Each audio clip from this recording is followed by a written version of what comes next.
திமுக அமைச்சரவை அமைக்கலாம், அதுக்கு அதிகாரம் இருக்கு. ஏன்னா பெரும்பான்மை இருக்குங்க, பெரும்பான்மை சட்டமன்ற உறுப்பினர். ஒரு இது வேணாமா, ஒரு தகுதி தர வேணாமா?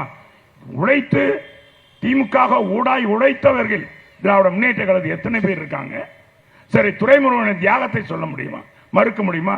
அவர் 1000 தப்பு நடக்கட்டும், நான் அதுக்கு மறுக்கவில்லை. 1000 தப்பு செஞ்சிருக்கலாம். ஆனா கலைஞருக்கு அரணாக இருந்தவர் அல்லவா, புரட்சி தலைவர் தான் அவர் படிக்க வைத்தார். அவருக்கு திருமணத்தை நடத்தி வைத்தவர் புரட்சி தலைவர். அப்படி இருந்தும் புரட்சி தலைவரே அத்தனை தன்னுடைய தகப்பனாக இருந்த எம்ஜிஆரை விட்டுட்டு கருணாநிதிக்கு துணையாக இருந்த துரைமுருகனை இன்னைக்கு நீ முன்னிலைப்படுத்திருக்கியா?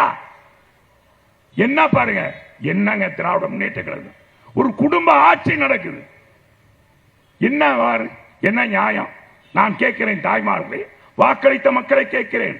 ஏன் இங்கே இருக்க இன்னைக்கு கூட்டணி கட்சியா இருக்க, இங்க கூட பார்த்தேன் சீதாராம் யெச்சூரி, மார்க்சிஸ்ட் கம்யூனிஸ்ட் கட்சி தோழர்கள், இவர்கள் கொள்கை என்ன? நாட்டு மக்களுக்காக பாராடுவது இல்லையா? நாட்டு மக்களுக்காக போராடுவது இல்லையா? நாட்டு மக்களுக்காக தானே நீங்க குரல் கொடுக்கிறீங்க. இந்த குரல் நீங்க ஒழித்ததா? ஏன் உதயநிதி ஸ்டாலின் போய் ஆய்வு பண்றார்? அவருக்கு என்ன அதிகாரம் இருக்கு? அதிகாரம் கொடுத்திருக்கீங்களா?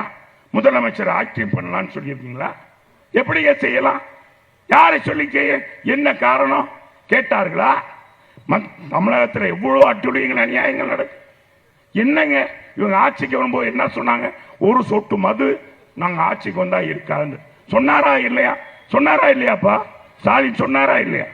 அவங்க கனிமொழி சொன்னாங்க, இளம் விதவையெல்லாம் கூட்டிட்டாங்க. இன்னைக்கு இளம் விதவையெல்லாம் இல்லையா? தமிழ்நாட்டில் சாவே இல்லையா? சண்டாளர்களே, நம்முடைய செந்தில் பாலாஜி இன்னைக்கு ஜெயிலில் இருக்கிறார். அவர் தான் 2021 மானிய கோரிக்கையை சமர்ப்பிக்கிறார்.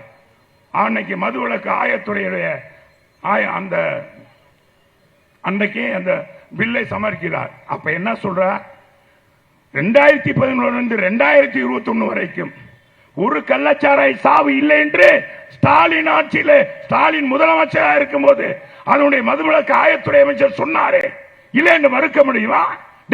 உங்க ஆட்சியில, உங்களுடைய ஆட்சியில முதல் வருஷம் 2023 25 பேர் சாகுறாங்க இல்லையா? 25 பேர் செத்தாங்க கலாச்சாரம் குடிந்து, செங்கல்பட்டிலும் விழுப்புரத்திலும். அதே மாதிரி அடுத்த ஆண்டு, இந்த ஆண்டு பாத்தீங்கன்னா கள்ளக்குறிச்சியில 75 பேர். இன்னைக்கு 100க்கு மேற்பட்டவர்கள் கள்ளச்சாராயம் அறிந்து இன்னைக்கு இறந்திருக்கார்களே. இதுக்கு என்ன நியாயம்?